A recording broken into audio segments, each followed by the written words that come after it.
చుక్కకూర అనేది చాలా టేస్టీగా ఉంటుందండి. పిల్లలకి మనం ఇలాగా ఆకుకూరలన్నీ పెట్టామనుకో పిల్లలకి ఐరన్ అనేది బాగుంటుంది. పెద్దోళ్ళైనా చిన్నోళ్ళైనా తినొచ్చు. ప్రోటీన్ కదా పప్పు అనేది. ఇలా ఆకుకూర కూడా కలిపితే చక్కగా మనకు ఐరన్ అనేది మంచిగా ఉంటుంది. పిల్లలకి ఏ తేడా ఉండదు. అలా పప్పు డైలీ పెట్టామంటే చాలా టేస్టీగా మంచిగా ఉంటుంది. ఏ ఫ్రై పెట్టుకున్నా కూడా డైలీ కొంచెం పప్పు వండుకోవచ్చు. బాగుంటుందండి. మీరు కూడా ట్రై చేయండి చుక్కకూర అయితే.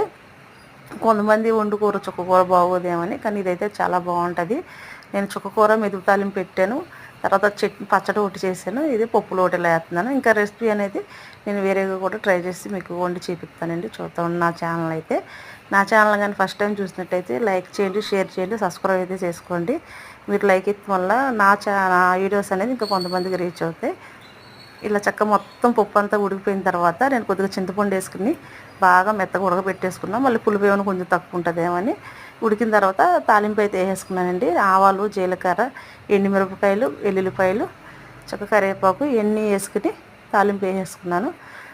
చక్కగా ఇలా చూడండి దగ్గర గంట అయ్యింది. అలా పలసగా కాకుండా అలా నార్మల్గా వండుకుంటే బాగుంటుంది. నచ్చితే మాత్రం ఒక లైక్ అయితే ఇవ్వండి కంపల్సరీ.